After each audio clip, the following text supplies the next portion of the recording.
Gloire à Dieu, merci Seigneur. Merci Père, merci pour ta présence.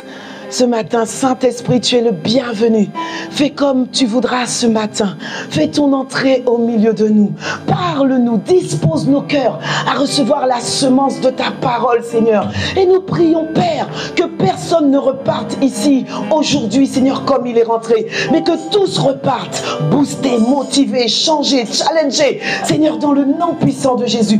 Pas à cause de la parole d'un homme, mais à cause du glorieux, du magnifique Saint-Esprit qui fait les transformations et les changements dans les cœurs, dans le nom puissant de Jésus. Seigneur, merci. Merci pour ta présence et que ton esprit, que l'esprit de Jésus et que l'esprit de puissance soit manifesté au milieu de nous ce matin dans le nom puissant de Jésus. Gloire te soit rendue à toi et à toi seul dans le magnifique nom de Jésus. Amen. Amen. Amen. Bonjour à toutes et bonjour à tous. Waouh! Dis avec moi, waouh! Waouh! Je suis tellement heureuse d'être au milieu de vous ce matin. Vraiment, je bénis le Seigneur. La Bible dit que les pas du juste sont conduits par le Seigneur. Et le Seigneur a conduit mes pas ce matin jusqu'à ICC Étampes. Et je bénis le Seigneur. Alléluia! Pasteur David, on m'avait dit qu'ICC Étampes, c'est brillant.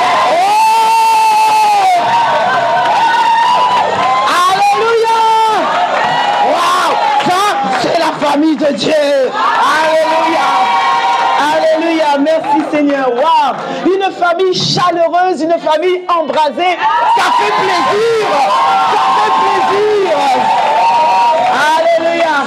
Merci Seigneur. Quelle grâce et quel privilège d'être au milieu de vous ce matin. Vraiment, je bénis le Seigneur pour cette grâce qu'il m'accorde. Et vraiment, je vous assure, bien-aimés, je ne prends pas ça comme acquis.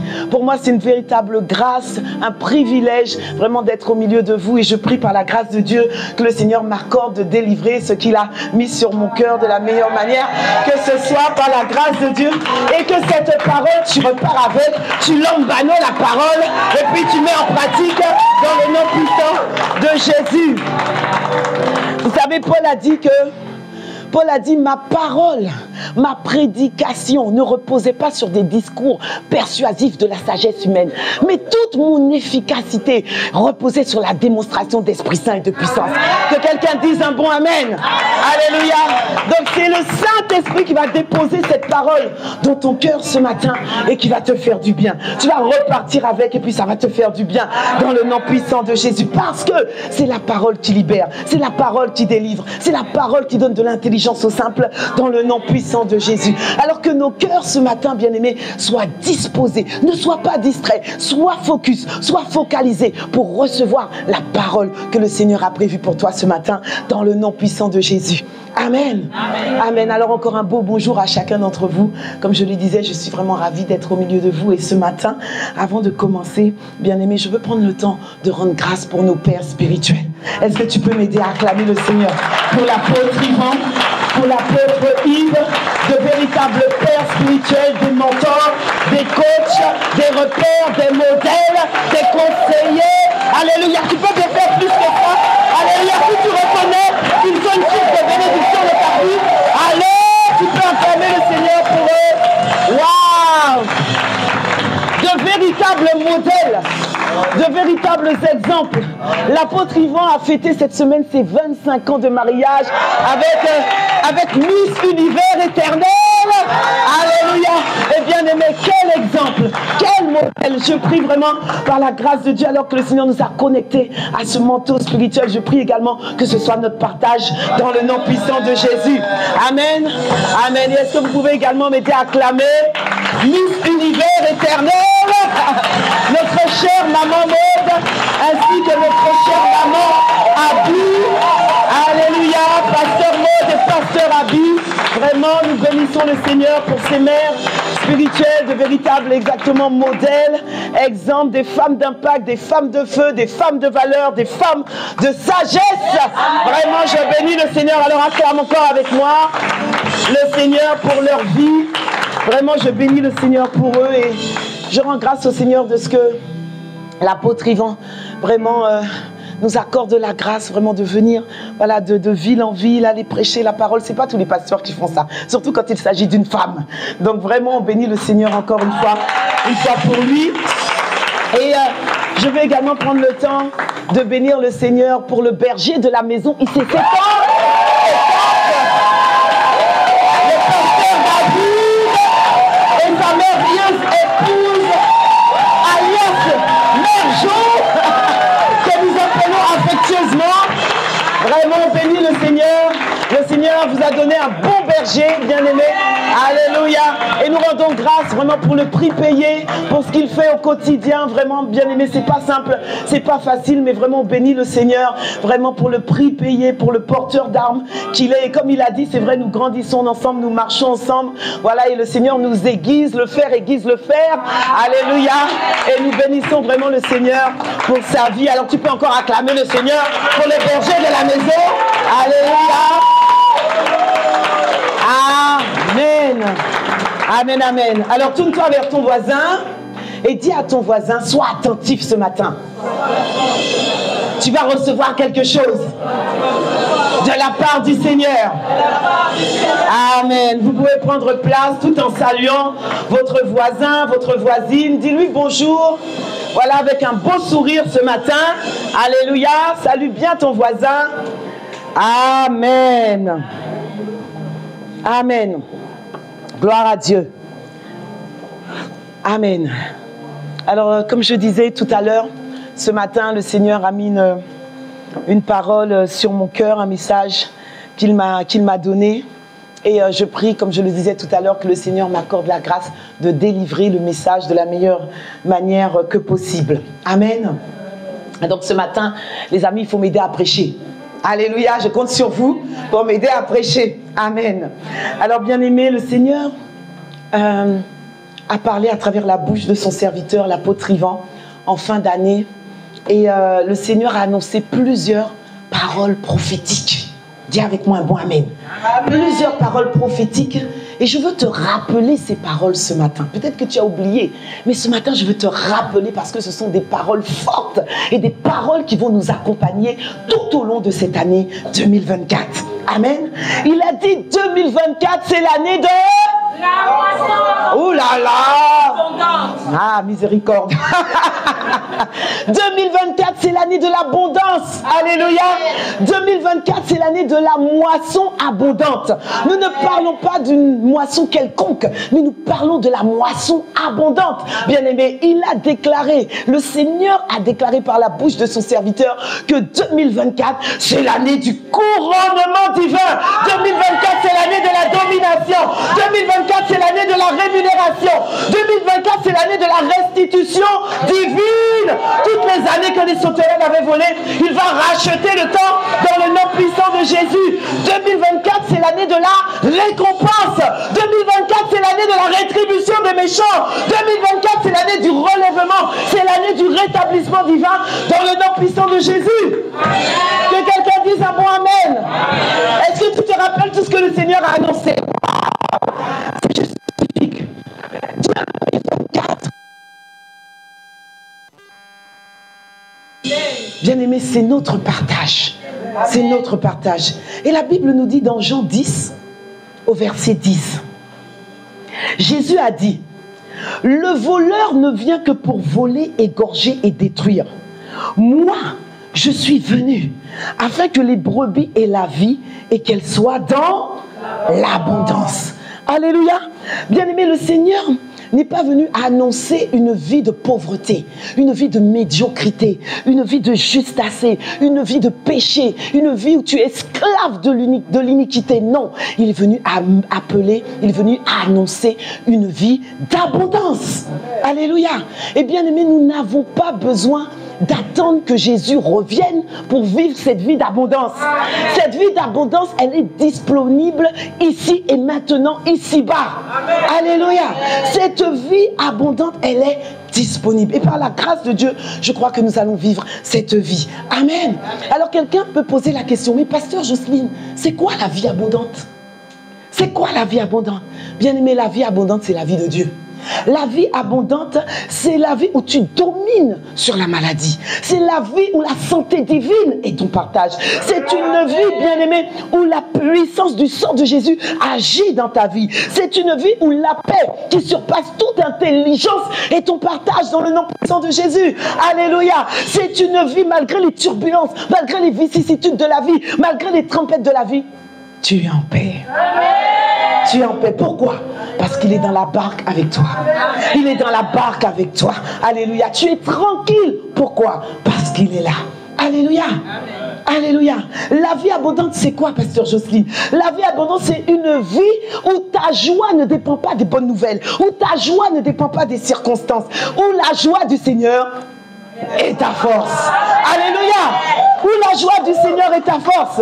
Une vie, la vie abondante, c'est quoi? La vie abondante, c'est la vie où l'esprit de tristesse, l'esprit de découragement, l'esprit d'abattement, l'esprit de mélancolie n'est plus ton partage.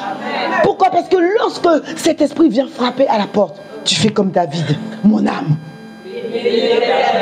Alléluia. Pourquoi t'as battu au-dedans de toi? Pourquoi gémis-tu au-dedans de toi? Espère en Dieu. Loue ton Seigneur. Il est ton salut et il est ton Dieu. Alléluia. Amen. C'est ça la vie abondante. La vie abondante, c'est la vie où les démons tremblent à cause de la puissance de ton autel personnel. Alléluia. À cause de la puissance de ton autel personnel, les démons vont trembler dans le nom puissant de Jésus. Bien aimé, c'est ça. La vie abondante. La vie abondante, c'est quoi? La vie abondante, c'est lorsque tes ennemis te feront la guerre, mais ils ne te vaincront pas. Dans le nom puissant de Jésus. Alléluia. La vie abondante, c'est la vie où tu as suffisamment pour vivre, suffisamment pour aider les autres et suffisamment pour semer dans le royaume. Alléluia. C'est ça, la vie abondante. Que quelqu'un dise un bon amen. Alléluia. Bien-aimé, la vie abondante, elle est possible. Dis avec moi, c'est possible. Oui, oui, c'est possible. Parce que c'est la vie que Jésus a acquis pour nous à la croix du Calvaire. Amen. C'est cette vie que le Seigneur a acquis pour nous à la croix du Calvaire. La vie abondante, ça ne veut pas dire qu'il n'y aura pas de soucis. Ça ne veut pas dire qu'il n'y aura pas d'adversité. Ça ne veut pas dire qu'il n'y aura pas de difficultés. Non. Mais ça veut dire que à cause du sang de Jésus, tu es capable de renverser toutes ces choses dans ta vie. Dans le nom puissant de Jésus. Alléluia. Jérémie 29, au verset 11. La Bible nous dit, bien-aimés, je connais les projets que j'ai formés sur vous, dit l'Éternel. Projets de paix et non de malheur, afin de vous donner un avenir et de l'espérance. Bien-aimé, le Seigneur est en train d'annoncer que ce ne sont pas des projets de malheur qu'il est venu nous annoncer, nous donner, mais des projets de bonheur.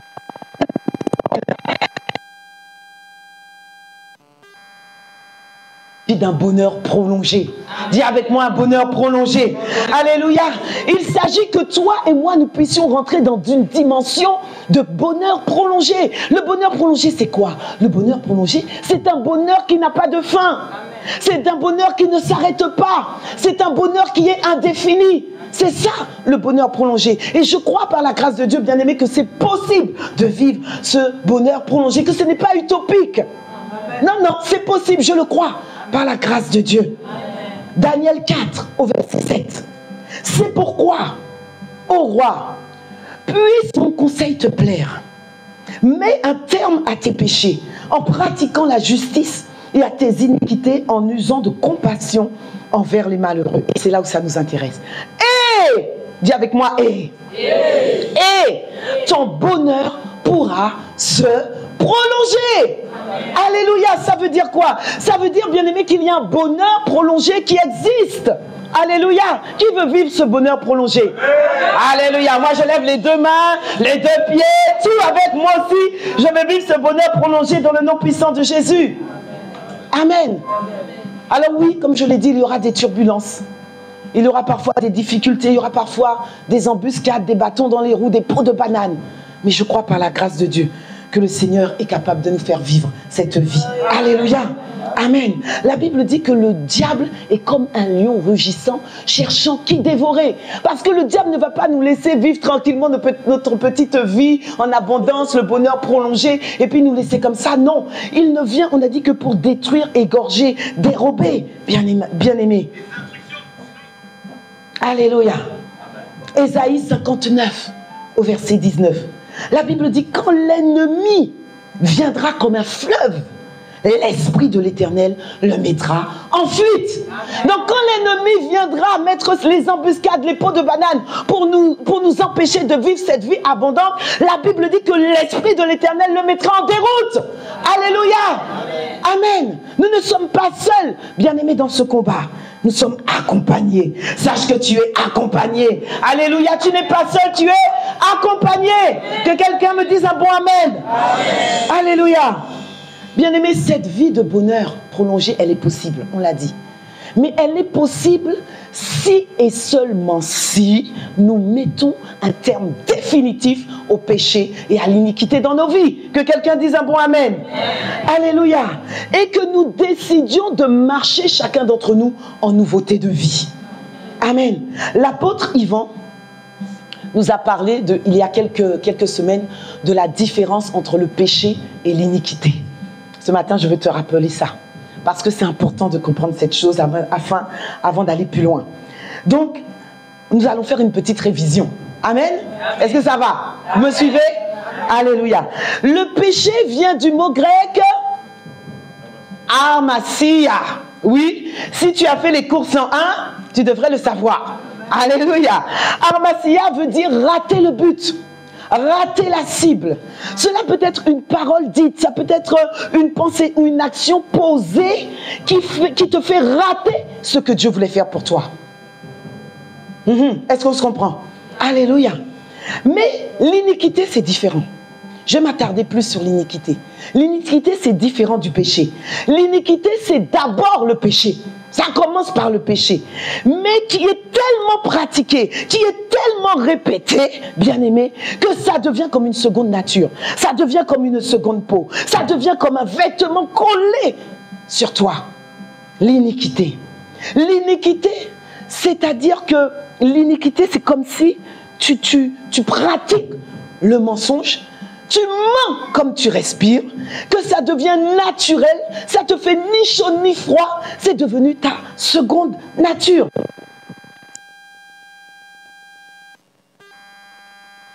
Ta bouche. Et après tu regrettes, tu te sens coupable. Non, je voulais dire au-dedans de moi la vérité, Seigneur, je ne sais pas pourquoi le mensonge est sorti. Tu critiques. À tout va.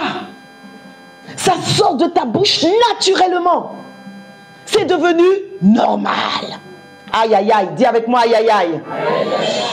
L'iniquité, bien-aimé, c'est tout ce qui est contraire à la nature de Dieu et qui se manifeste régulièrement dans ta vie, en sorte que cela devienne ton caractère.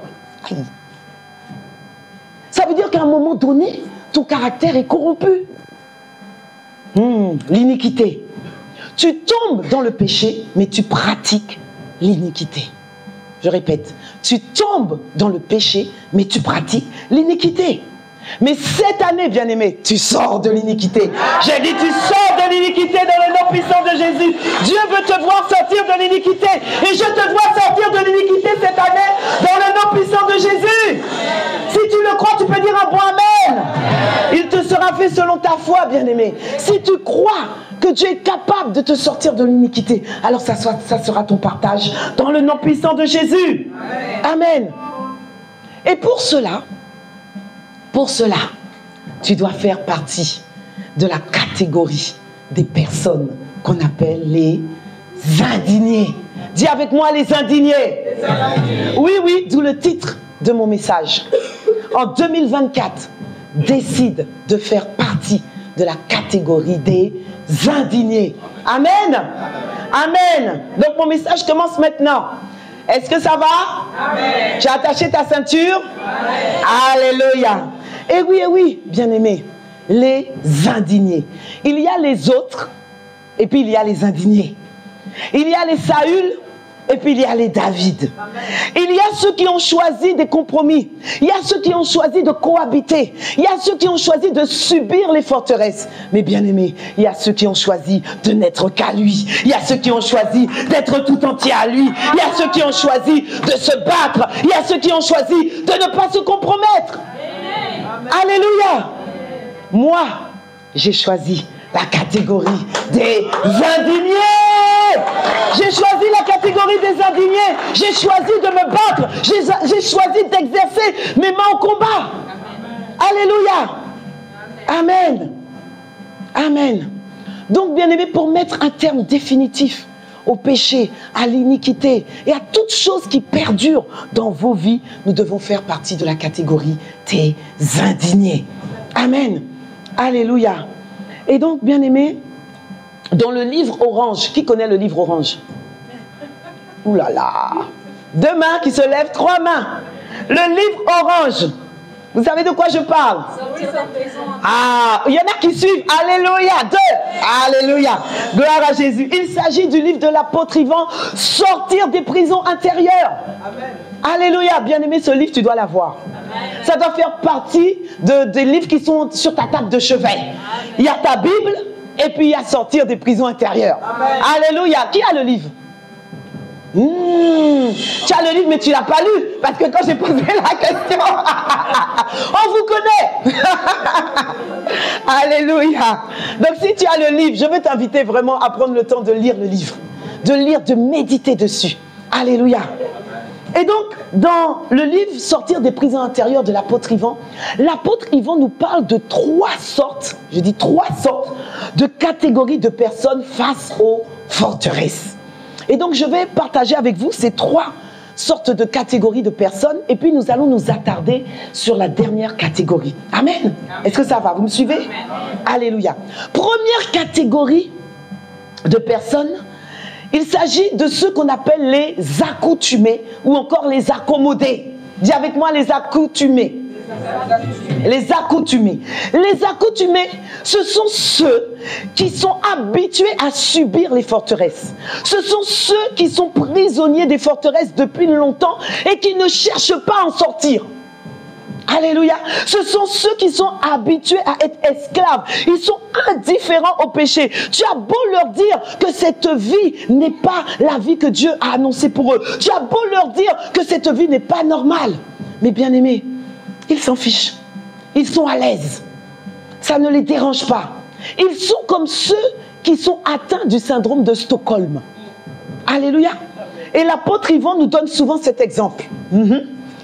C'est que ces personnes qui sont atteintes du syndrome de Stockholm, c'est qu'à un moment donné, ces personnes ont fini par tomber amoureux de leur geôlier. Ils ont fini par tomber amoureux de leur geôlier, fini par tomber amoureux de la sirène des eaux, fini par tomber amoureux de la fornication, de l'impudicité, de la colère, de la rébellion, de la tristesse, du découragement, du statu quo, de la zone de confort. Ces personnes ont fini par accepter cela. Ils ne sont plus dans le péché, ils habitent désormais dans l'iniquité. Ils habitent désormais dans l'iniquité. Et tu as beau leur annoncer qu'une autre vie est possible, mais ils vont te dire non, mais ça va, ça fait longtemps que c'est comme ça, bon, on va faire avec, quelques années de plus ou quelques années de moins. Les accoutumés. Dis avec moi les accoutumés. Les accoutumés ne ressentent aucune conviction de péché à l'intérieur d'eux. Leur conscience a été tellement souillée, bien-aimés, que même la parole de Dieu ne transperce plus leur cœur. Les accoutumés.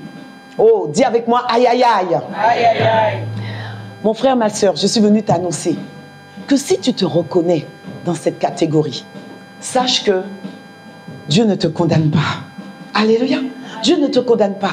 Dieu veut simplement t'inviter à sortir de cette catégorie, à te repentir et à revenir à Dieu, à marcher en nouveauté de vie avec Dieu. Alléluia, il n'est jamais trop tard. Il n'est jamais trop tard.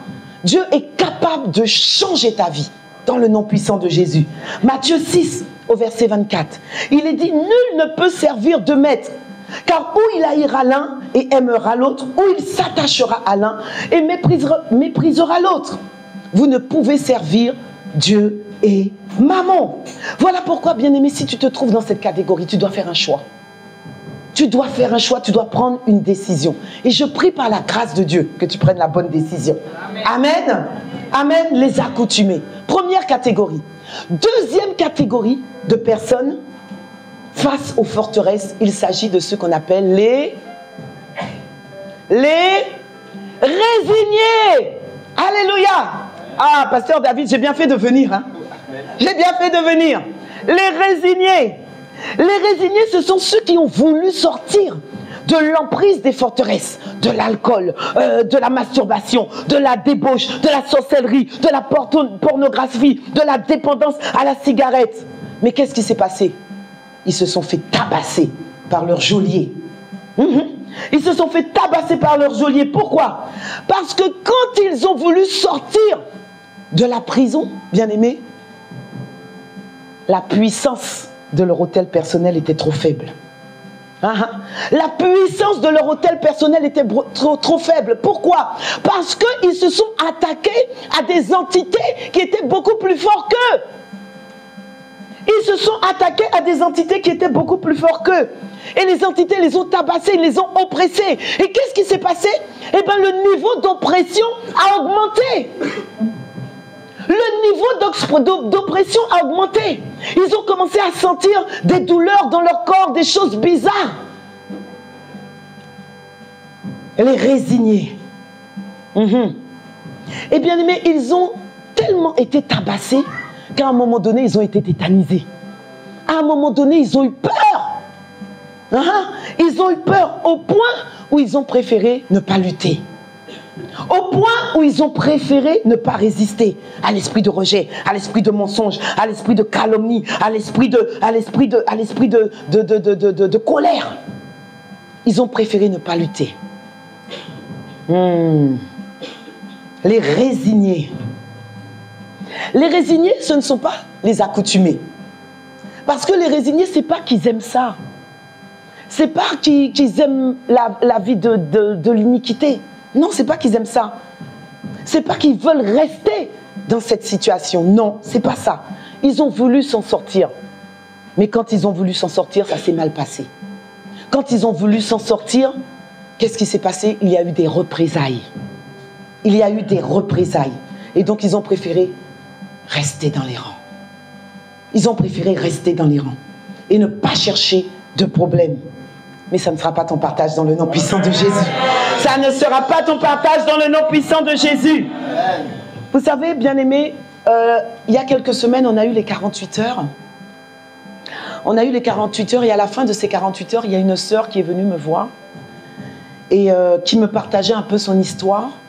Et elle me racontait que lorsqu'elle a donné sa vie à Jésus, elle a commencé à avoir des oppressions comme elle n'a jamais vécu avant. Tant qu'elle n'avait pas donné sa vie à Jésus, c'était ok, tout allait bien.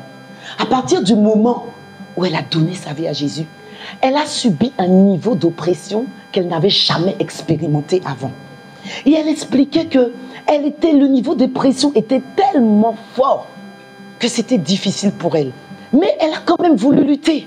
Elle a quand même voulu se battre parce qu'elle a écouté les enseignements. Elle a quand même voulu se battre. Mais qu'est-ce qui s'est passé? Comme je l'ai dit tout à l'heure, les entités étaient trop fortes. Son niveau de puissance personnelle, de son hôtel personnel, n'était pas suffisamment fort. Et donc, elle a commencé à subir des oppressions la nuit. La nuit, on faisait la visiter. La nuit, il y avait beaucoup de choses qui se passaient. Et ça a augmenté crescendo. Ça a augmenté crescendo et ça a fini par, même en pleine journée, avoir des oppressions. Elle se mettait à crier, il y avait des choses qui se baladaient dans son corps et elle se mettait à crier en pleine journée. Bien-aimée, mais vous imaginez? Qu'est-ce qui s'est passé? Elle ne pouvait même plus aller au travail. Elle a fini par quitter son travail. Parce que lorsqu'elle était au travail, elle se mettait à crier comme ça. Elle était obligée de quitter son travail. Tellement elle était harcelée. Et elle m'expliquait qu'elle avait complètement baissé les bras en fait. Elle avait beau prier, elle dit j'ai prié, je ne vois pas la différence. Donc elle avait complètement baissé les bras. Jusqu'au jour où elle ne pouvait même plus vivre seule dans sa maison. Elle a dû prendre quelqu'un pour vivre avec elle dans sa maison. Parce que lorsque justement elle était oppressée, il fallait qu'il y ait quelqu'un qui vienne prier, combattre avec elle. Elle avait complètement baissé les bras. Les résigner, malheureusement. Et pas plus tard encore que cette semaine, j'ai discuté encore avec une autre sœur. Et cette sœur, c'était une sœur qui était zélée, remplie de ferveur.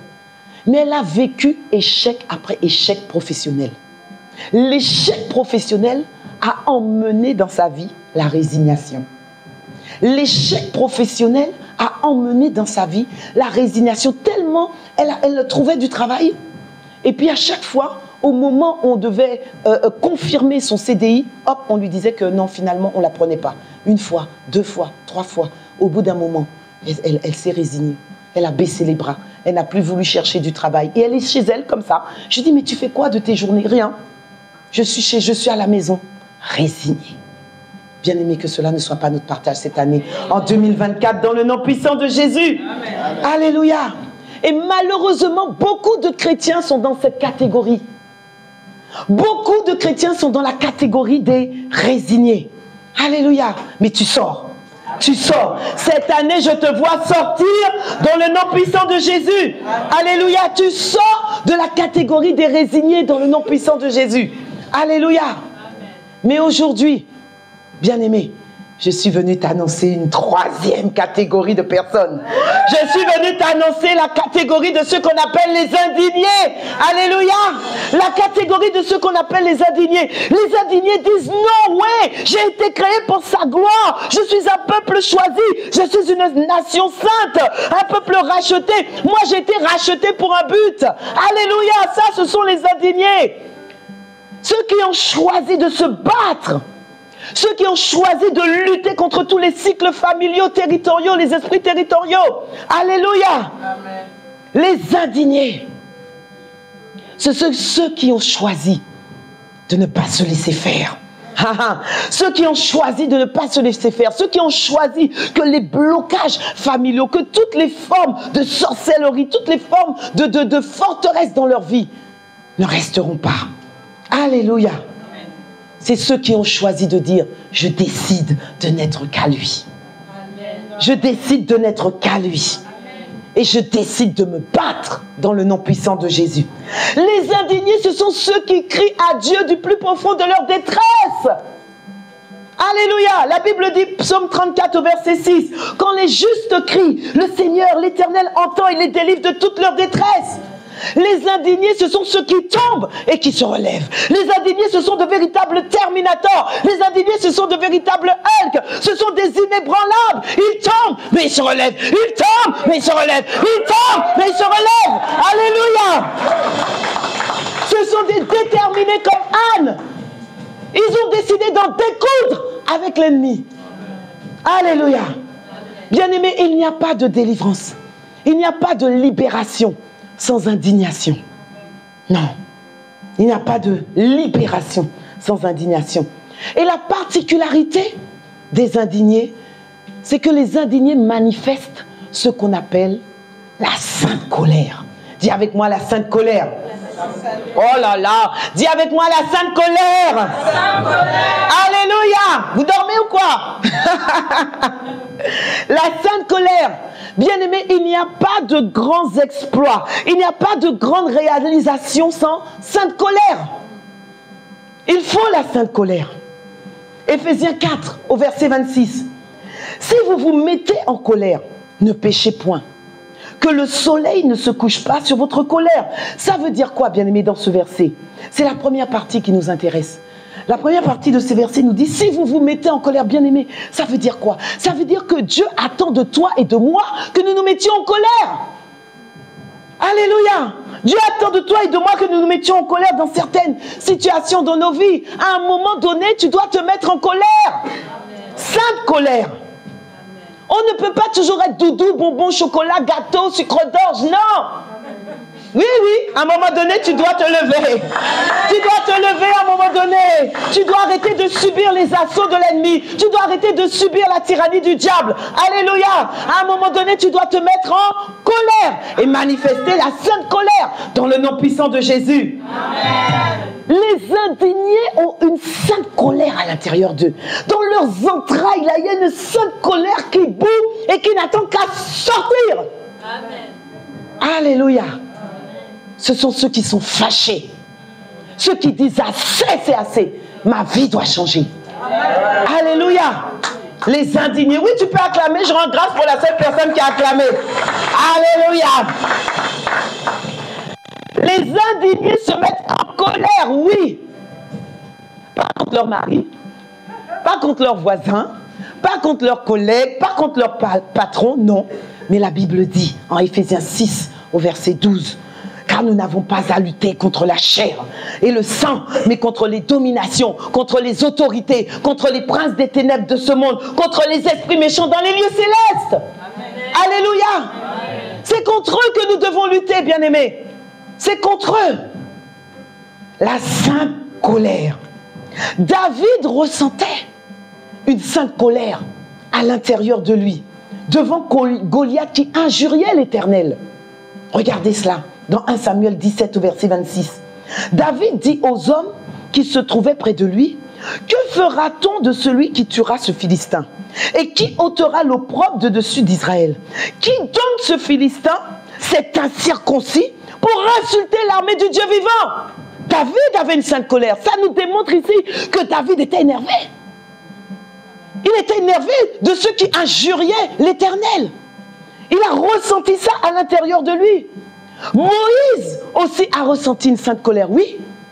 Lorsque cet Égyptien est venu frapper un des siens, quand cet Égyptien est venu frapper un Hébreu, Moïse a ressenti cette sainte colère. Et qu'est-ce qui s'est passé?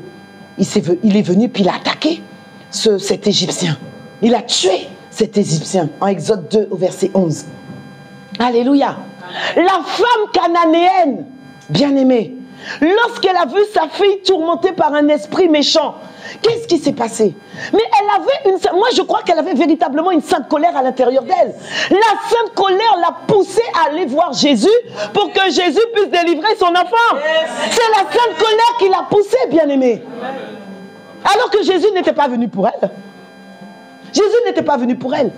Mais la sainte colère, elle était tellement indignée. Elle a dit non.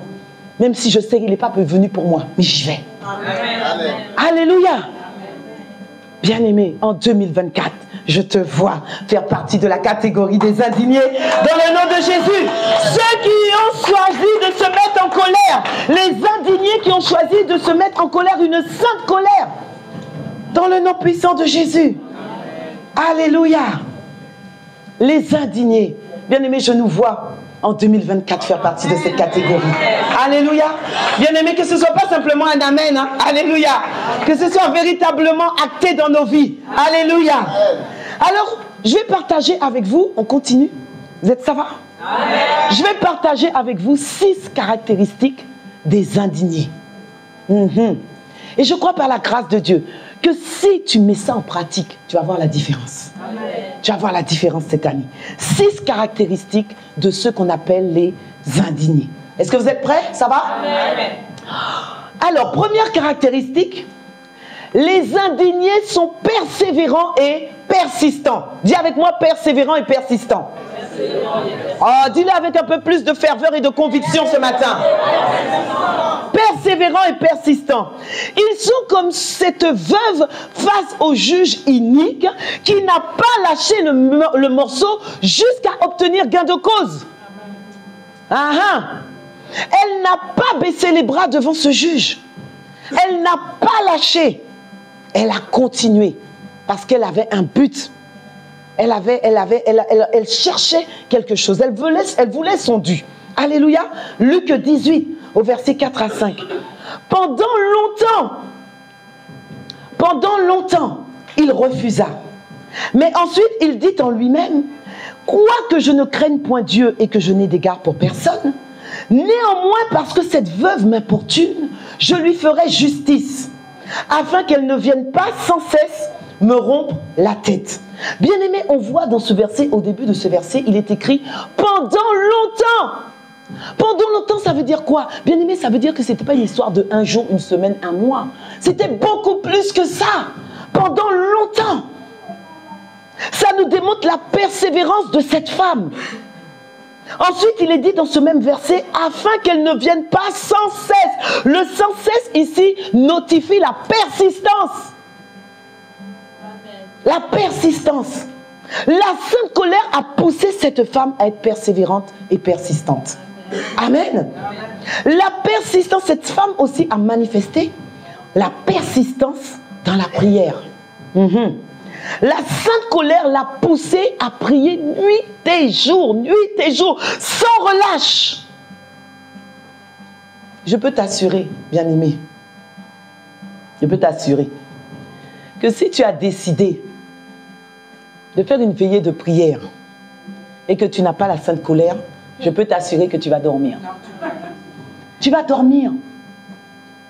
Voilà pourquoi c'est important, bien-aimé, d'avoir cet ingrédient à l'intérieur de soi. Alléluia. Donc la sainte colère a poussé cette femme à être persévérante dans la prière. Et nous voyons dans ce verset, au verset 7, il est dit, « Et Dieu ne fera-t-il pas justice à ses élus qui crient à lui nuit et jour, et tardera-t-il à leur égard ?» Elle a prié nuit et jour,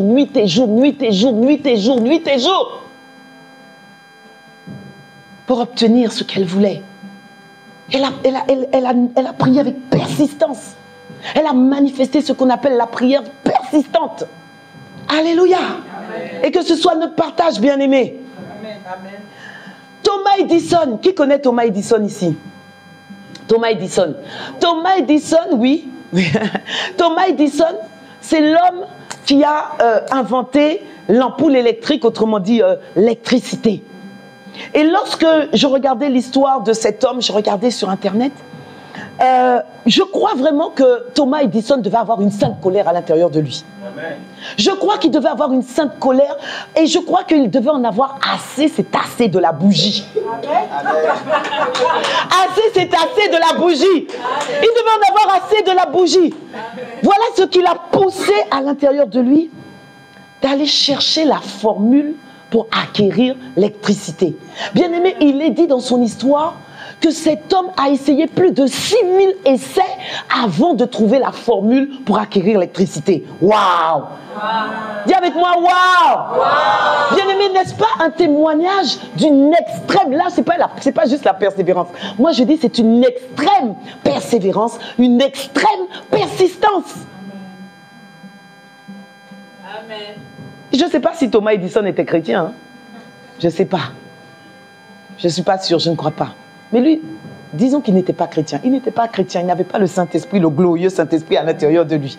Donc si lui, il a réussi à être persévérant et persistant, toi qui as l'esprit de force, l'esprit de capacité à l'intérieur de toi, je crois par la grâce de Dieu que tu peux devenir un homme et une femme qui manifestent la persévérance et la persistance dans le nom puissant de Jésus. Les indignés sont persévérants et persistants. Si tu es indigné et que tu ne manifestes pas la persévérance et la persistance, mais bien aimé, il y a quelque chose qui ne va pas. Ça veut dire que tu n'es pas véritablement un indigné. Oui, pasteur Jocelyne, moi je suis indigné. Hein. Oui, bon, tu as prié. Combien de temps tu as prié pour cette situation? Ah, ça fait déjà une semaine quand même. Hein. Tu peux prier plus que ça. Plus que ça, plus que ça. Tant que tu ne vois pas la manifestation, tu dois continuer à prier. Tu dois continuer à prier. Tu dois continuer à prier. Tu dois continuer à prier. Amen. La Bible dit, si la prophétie tarde, attends-la. Attends-la. Et tu ne l'attends pas juste en attendant comme ça. Non, tu l'attends et tu continues à prier. Amen. Tu attends, c'est une attente active. Si elle tarde, attends-la et elle s'accomplira. Et elle s'accomplira certainement dans le nom puissant de Jésus. Amen. Alléluia. Les indignés sont persévérants et persistants.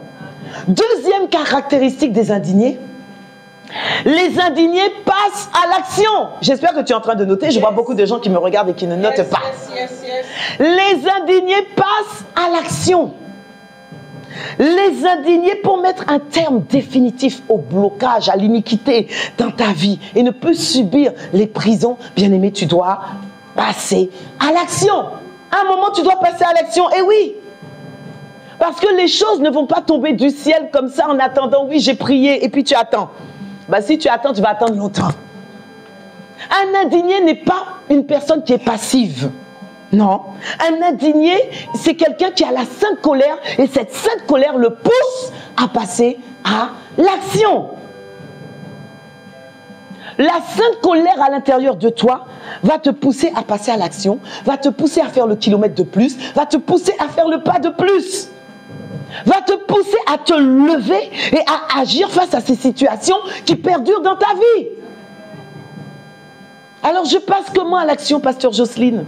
Quelqu'un me pose la question, je passe comment à l'action? Je passe comment à l'action, pasteur Jocelyne? Oui, non, j'ai pas entendu. Je passe comment à l'action? Voilà, là j'ai envie de te dire comment on passe à l'action. Je passe comment à l'action? Je passe à l'action. Alors, ce que je vais te dire, la liste n'est pas exhaustive, hein, mais c'est très efficace et très puissant. Je passe à l'action comment? Je passe à l'action en mettant en pratique les 5 R. Ça te dit quelque chose, les 5 R? Ouh là là! Les 5 R, les amis. Ce sont les 5 R dont pasteur Juliana nous a parlé la semaine dernière, ou il y a 2 semaines. Alors, on va revoir rapidement les 5 R. C'est pour te rafraîchir la mémoire. OK? Le premier R, c'était quoi? Ouh là là, j'ai bien fait de venir, pasteur David. Le premier R, c'est reconnaître ou confesser. Reconnaître, confesser ton péché, confesser. La Bible dit que si vous confessez vos péchés, il est fidèle et juste pour vous pardonner, vous laver, vous purifier de tout péché. Celui qui avoue ses péchés, qui avoue ses transgressions, obtient miséricorde.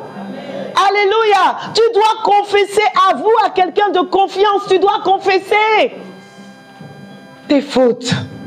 Ça, c'est le premier R. Le deuxième R, renoncer. Alléluia. Il y a au moins 3 personnes qui ont retenu. Renoncer. Alléluia. Renoncer. Décide de divorcer du diable. Décide de divorcer de ces péchés, de ces choses qui te retiennent. Décide de laisser le petit copain, la petite copine. Décide de laisser cette relation. Décide de laisser ce péché dans le nom puissant de Jésus. Amen. Renonce. Sépare-toi. Divorce. Alléluia. Le troisième R. C'est toujours les mêmes qui répondent. C'est bizarre, hein? C'est toujours les mêmes. Revenir à la romance. Oh, moi j'aime ce troisième point. Revenir à la romance avec le Saint-Esprit. Oh oui, reviens à la romance avec le Saint-Esprit en te détachant du péché, en te détachant de l'iniquité et en t'attachant à l'Esprit de Dieu, en t'attachant à l'Esprit d'amour, l'Esprit de paix, l'Esprit de gloire. Alléluia, reviens à ton premier amour. Alléluia. Revenir à la romance, le troisième R. Le quatrième R, ouh là là, miséricorde Seigneur. Rétribuer les méchants par le cri du sang de Jésus. Rétribuer les méchants par le cri du sang de Jésus. Réprime les esprits méchants qui te combattent et engage la prière par le sang de Jésus. Alléluia. Cinquième et dernier R, résister. Oui, tu dois résister. Résister au diable et il finira par fuir loin de toi. Alléluia. Amen. Tu dois apprendre à résister. Le péché n'est pas trop fort, c'est Jésus qui est fort. Amen. Alléluia. C'est Jésus qui est fort. Non, pasteur Jocelyne, j'arrive pas à résister, c'est dur, c'était trop dur. Non, c'est pas dur. Tu as le plus fort qui habite en toi. Amen. Alléluia. Le péché n'est pas trop fort. Et bien aimé, si tu mets en pratique ces 5 R, je peux t'assurer qu'on va avoir une transformation dans ta vie dans le nom puissant de Jésus. Amen. Alléluia. Donc les indignés passent à l'action en mettant en pratique les 5 R. Alléluia. Troisième caractéristique des indignés. Les indignés sont déterminés. Dis avec moi, déterminés. Ah oui, comme disent les jeunes, ils sont déter. Moi, je suis déter. Alléluia. La sainte colère te rend déterminé comme Anne. Anne était tellement déterminée à ce que Dieu réponde à ses prières que même elle restait devant le temple jour et nuit. Et même le prophète Élie venait la voir, il croyait qu'elle était ivre. Mais elle s'en fichait. Elle était déter. Dis avec moi, déter. Elle était déter. Elle était déterminée à avoir ce qu'elle attendait de la part de Dieu. Alléluia. Je crois véritablement que Anne s'attendait vraiment à Dieu. Elle s'attendait vraiment à Dieu. Et je crois qu'elle disait au-dedans de toi, Seigneur, mon pied, ton pied. Tant que tu n'agis pas, je ne bouge pas. Amen. Tant que tu n'agis pas, tant que tu ne réponds pas à ma prière, je ne bouge pas. Pourquoi? Parce que je suis déterre. Parce que je suis déterminé. Alléluia. Et qu'est-ce que cela produit? Cela produit son miracle, bien-aimé. Et ton miracle est sur le point d'arriver. Ton miracle est sur le point d'arriver. Ton miracle est sur le point d'arriver en 2024 dans le nom puissant de Jésus. Alors que tu manifestes la caractéristique des indignés, la détermination dans le nom puissant de Jésus. Alléluia. Ton miracle est sur le point d'arriver alors que tu es déterminé. Il n'y a pas de miracle sans détermination. Alléluia. Les indignés sont déterminés. Alors, qu'est-ce que nous avons dit? Premièrement, nous avons dit que les indignés sont persévérants et persistants. Deuxièmement, nous avons dit que les indignés passent à l'action. Troisièmement, nous avons dit que les indignés sont déterminés. Et quatrièmement, les indignés sont... Oh, moi, j'aime bien ce point. Ah, écoutez, moi, j'aime bien ce point. Les indignés sont violents. Ah oui, les indignés sont violents. Oui, oui, oui. Pourquoi? Parce que les indignés ont compris que le seul langage que l'ennemi comprend, c'est le langage de la violence spirituelle. Alléluia. C'est le seul langage que l'ennemi comprend. Je parle bien de la violence spirituelle. Je ne parle pas de la violence physique. Alléluia. Je ne te demande pas de frapper ton frère, ta soeur. Non, non, non, non. Ton patron, non. Je parle de la violence spirituelle. La violence spirituelle, bien-aimé, qui te pousse au-dedans de toi à dégager dans ta vie, dans ta famille, dans ton foyer, sans ménagement et sans négociation, toutes les ruses du diable. Alléluia. La violence spirituelle. Voilà pourquoi le Seigneur Jésus a affirmé dans Matthieu 11, au verset 12. Depuis le temps de Jean-Baptiste jusqu'à présent, le royaume des cieux est forcé et ce sont les violents qui s'en emparent. Amen. Alléluia. Ouh là là, le si peu de Amen. Amen. Alléluia. Amen. Le royaume de Dieu appartient à ceux qui sont violents. Le mot violent vient du mot grec biazo. Dis avec moi biazo. Oh, dis avec moi biazo. Biazo. Biazo signifie fort, énergique, celui qui contraint l'autre. C'est ça, biazo. Biazo, c'est une attitude. Biazo, c'est une mentalité. Biazo, c'est un mindset, bien-aimé. C'est un état d'esprit. Parce que l'ennemi ne lâche que lorsqu'on lui résiste et que lorsque l'on est violent. Si tu n'es pas violent, l'ennemi va rester là. Tu dois être biazo. Dis avec moi, je suis biazo cette année. Ah, cette année, je te vois biazo. Alléluia. Décide de faire partie de la catégorie des biazo. Alléluia. Amen. Faire partie des violences spirituelles. Faire partie des violences spirituelles, c'est refuser désormais toute forme de forteresse. C'est faire preuve de combativité et de résilience contre tout ce qui met des bâtons dans les roues. Amen. Contre tous ceux qui veulent bloquer ta destinée. Amen. Alléluia. Amen. Deviens un biazo dans le nom puissant de Jésus. Je te vois être un biazo. Je te vois être un biazo. Je te vois être un biazo. Alléluia. Soyons des biazos, soyons des violents, les amis. Soyons des violents. Tu dois être violent. Tu ne dois pas baisser les bras dès que tu vois un obstacle. Tu ne dois pas te décourager dès que tu vois une barrière devant toi. Non. Sois un biazo. Alléluia. Les indignés sont violents. Cinquième caractéristique. Ah, celui-là aussi, je l'aime. Celui-là, je l'aime parce qu'il me représente bien. Les indignés, écoute bien ça.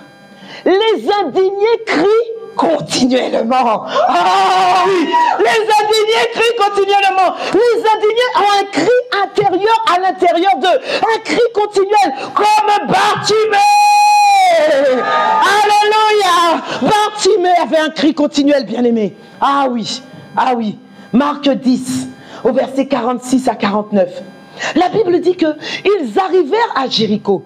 Et lorsque Jésus en sortit avec ses disciples et une assez grande foule, le fils de Timée, Bartimée, mendiant aveugle, était assis au bord du chemin.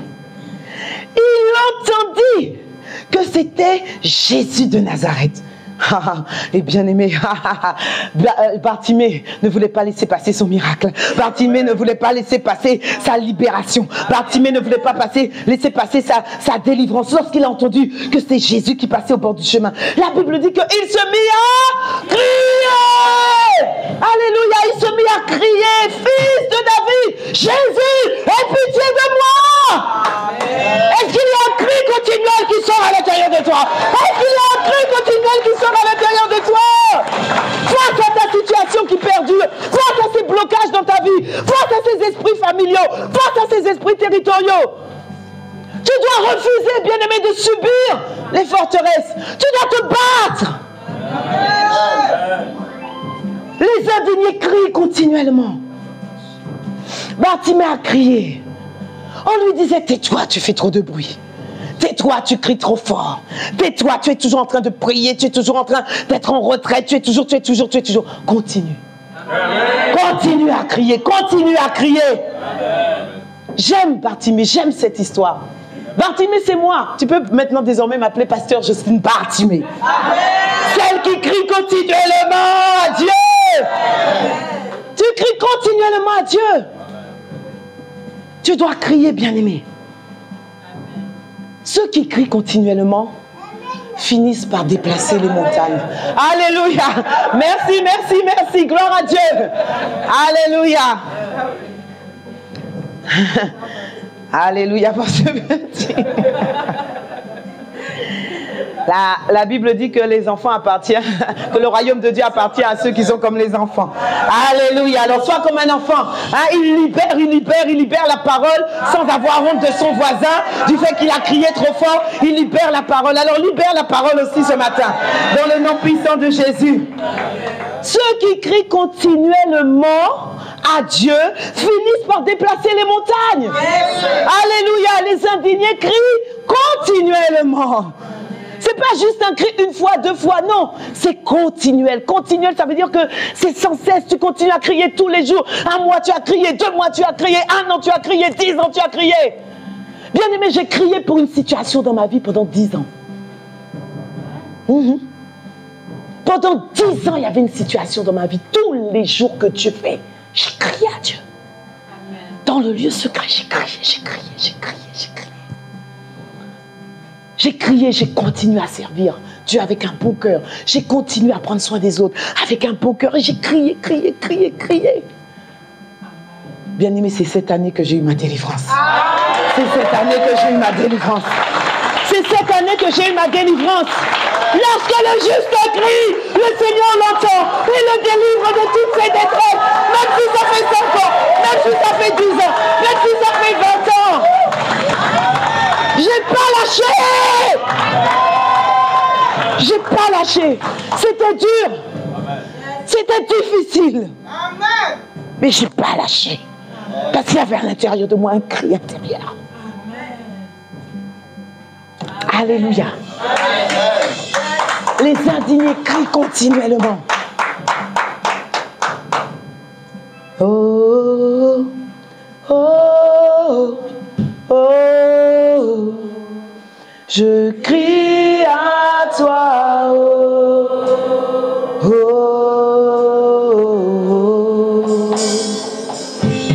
oh, oh, oh, oh, je crie à toi.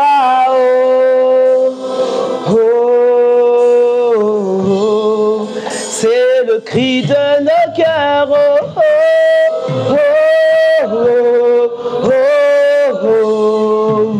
Je crie à toi.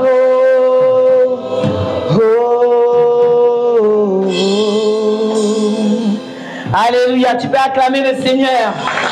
Tu dois crier continuellement. jusqu'à voir la manifestation de la main de Dieu dans ta vie. Et tu auras un témoignage. Et j'ai eu un témoignage. Et j'ai manifesté ce témoignage. J'ai parlé de ce témoignage. Alléluia. Amen. Alléluia. Les indignés. Les indignés sont persévérants et persistants. Les indignés passent à l'action. Les indignés sont violents.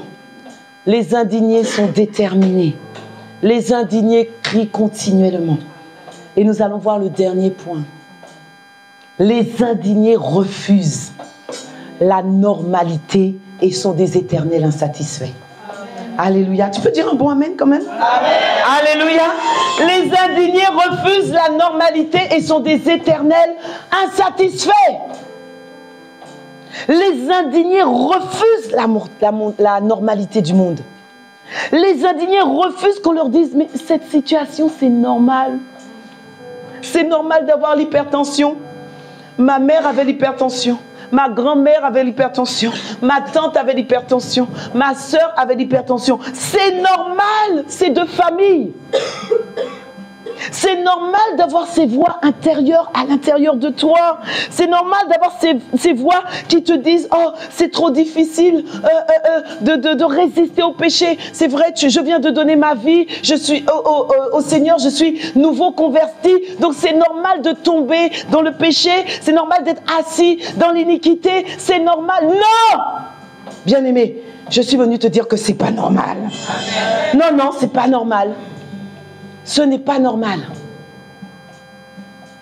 Ce n'est pas normal. Vous savez, l'apôtre Yvan donne souvent son témoignage. Et il dit que lorsqu'il a donné sa vie à Jésus, il était jeune converti. Il ne faisait pas partie des cocobars comme certains, on le dit à l'église. Les cocobars, ce sont les anciens, ce sont ceux qui sont là depuis longtemps. Ok? Et donc, ça faisait peut-être à peine 3 mois qu'il avait donné sa vie à Jésus. Et il raconte souvent cette histoire, ce témoignage. Il raconte souvent comment il était oppressé par les esprits des eaux. Comment il était oppressé. Et bien aimé, il était jeune dans la foi. Ça faisait à peine 3 mois qu'il était jeune. Mais bien aimé, il a refusé la normalité. Il a refusé le fait qu'on lui dise non, mais parce que tu es jeune converti, bon, c'est normal et tout. Non, non, non, non, non. À lui, je peux vous dire qu'il a manifesté la violence. Il a manifesté la détermination. Il a manifesté la persévérance. Il a manifesté la persistance, bien aimé. Et qu'est-ce qui s'est passé? Il a eu la victoire sur les esprits des eaux. Il a eu la victoire. Il a eu la victoire sur les esprits des eaux, bien aimé. Pourquoi? Parce qu'il a refusé la normalité. Il a refusé de dire, bon, ben, c'est comme ça, c'est dans la famille. Bon, c'est chose de famille. Non! Il a refusé cela. Donc, toutes les voix, bien-aimés, toutes les voix des forteresses qui viennent vous dire que c'est normal d'être triste, c'est normal d'être découragé, c'est normal d'être déprimé, ah, tu vis des choses difficiles, c'est normal, oh, c'est normal de tomber dans le burn-out. Non! Ce n'est pas normal. Bien-aimés, on ne voit même plus de différence. Il y a autant de chrétiens dans le burn-out que de non-chrétiens dans le burn-out. Il faut que ça s'arrête dans le nom puissant de Jésus. Ça doit s'arrêter. Il n'y a plus de différence entre les chrétiens et les non-chrétiens. Ça doit s'arrêter, ce n'est pas normal. Pourquoi? Parce que notre normalité, c'est le naturel divin. Notre normalité, c'est les signes, c'est les miracles, c'est les prodiges. Notre normalité, c'est marcher dans la sainteté. Notre normalité, c'est marcher dans la santé divine. De marcher dans la joie, de marcher dans l'amour. C'est ça, notre normalité par le Saint-Esprit. Alléluia. Bien-aimé, Dieu ne fait pas de favoritisme. Il a fait pour une multitude, il a fait pour l'apôtre Yvan, il peut le faire aussi pour toi dans ta vie. Dans le nom puissant de Jésus, refuse la normalité du monde, bien-aimé. Tu dois refuser cela. Tu dois refuser cela. Pourquoi? Parce que tu n'es pas normal. Parce que tu n'es pas normal. Tu n'es pas normal, tu es un être d'en haut, tu n'es pas d'ici, tu es d'en haut. Tu es un homme céleste, tu es un homme extraordinaire. Tu n'es pas d'ici, bien-aimé. Ta normalité, ce n'est pas la normalité du monde. Ce n'est pas notre partage. Notre normalité, c'est l'image de Christ en nous. C'est Christ visible en nous. C'est la nature de Christ. C'est le caractère de Christ. C'est l'humilité. C'est la bonté. C'est la sagesse. C'est l'amour. C'est la persévérance. Alléluia. La patience. La maîtrise de soi. Alléluia.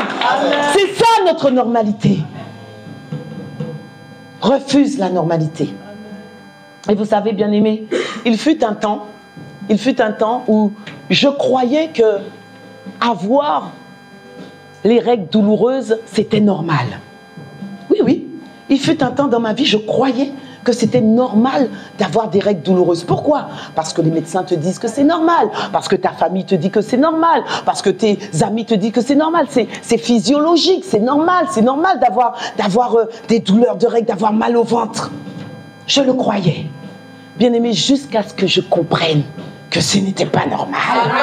Jusqu'à ce que je comprenne que ce n'était pas normal. Non, non. Ce n'est pas normal. Pourquoi? Premièrement, bien aimé, parce que, comme je l'ai dit tout à l'heure, je suis d'en haut, je ne suis pas d'en bas. Je ne peux pas vivre les mêmes douleurs que les gens d'en bas. Non, je ne peux pas vivre les mêmes maladies que les gens d'en bas. Non! Dieu n'a pas dit que ça n'allait pas t'atteindre. Alléluia. Je ne suis pas d'en haut, je suis d'en haut, je ne suis pas d'en bas. 1, j'ai compris ça. 2, j'ai compris que la vie divine est en moi. Amen. La vision est en moi. Amen. 3, j'ai compris que la douleur ne vient pas de Dieu. Alléluia. 4, j'ai compris que j'étais guéri par la puissance du sang de Jésus. Le sang de Jésus n'a pas coulé en vain. Il a coulé pour ma guérison. Il a coulé pour ma délivrance. Alléluia. Et 5, j'ai réalisé, bien-aimé, qu'il y a des personnes qui ont les règles, qui ont leurs règles, mais ils n'ont pas de douleur. Ils n'ont pas de douleur. Il y a des personnes qui ont leurs règles et qui n'ont pas de douleur, bien-aimé. Donc ça veut dire quoi? Ça veut dire que je dois refuser, que toi et moi, nous devons refuser toutes ces choses que le monde dit normales. Alléluia. Amen. Les indignés refusent la normalité. Les indignés sont également des éternels insatisfaits. Tu as triomphé de l'impudicité, tu as triomphé du mensonge, tu as triomphé de la colère, tu as triomphé de toute forme de choses dans ta vie d'œuvre de la chair. Gloire à Dieu! Mais ne sois pas satisfait de là où tu es. Tu as franchi une étape dans le travail. Ne sois pas satisfait de là où tu es. Tu as franchi une étape dans ta vie spirituelle. Mais ne sois pas satisfait de là où tu es. Pourquoi, bien-aimé? Parce qu'il y a plus haut, il y a plus grand, il y a plus extraordinaire. Pourquoi tu ne dois pas être satisfait? Parce qu'il y a des âmes qui crient. Il y a des personnes qui vivent ces mêmes choses dans lesquelles tu as été délivré. Ne sois pas satisfait. Maintenant, commence à crier à Dieu pour eux. Amen. Ne sois pas satisfait de là où tu es. Il n'y a pas que toi. Tu dois aller plus loin. Amen. Tu dois aller plus loin. Parce qu'il y a plus que ce que nous sommes en train de vivre. Il y a la vie excellente de Dieu. Il y a la vie magnifique de Dieu. Il y a la vie merveilleuse de Dieu pour toi, pour ta famille, pour tes amis, pour ton entourage. Il y a cette vie qui nous est attribuée, une vie de pureté, une vie de sainteté, une vie de bonheur prolongé. Alléluia. Amen. Les indignés. Dis avec moi les indignés. 6 caractéristiques des indignés. 1, nous avons dit que les indignés sont persévérants et persistants. Tu dois retenir ça. Je suis sûre que tu vas retenir à la fin de ce culte. Alléluia, par la grâce de Dieu. Les indignés sont persévérants et persistants. Les indignés, nous avons dit, passent à l'action. Troisièmement, nous avons dit, les indignés sont déterminés. Alléluia, les indignés sont déterminés. 4, les indignés sont violents. 5, les indignés crient continuellement. Alléluia. 6, ils refusent la normalité.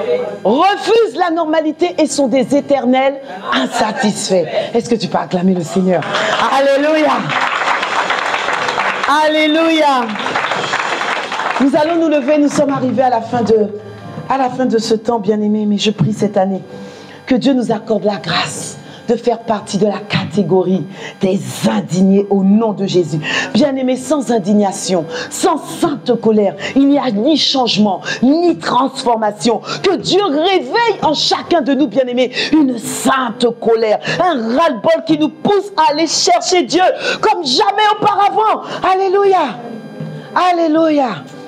Il y a cette vie abondante pour laquelle le Seigneur a payé le prix. Il y a ce bonheur prolongé que toi et moi nous devons vivre. Alléluia, bien-aimés.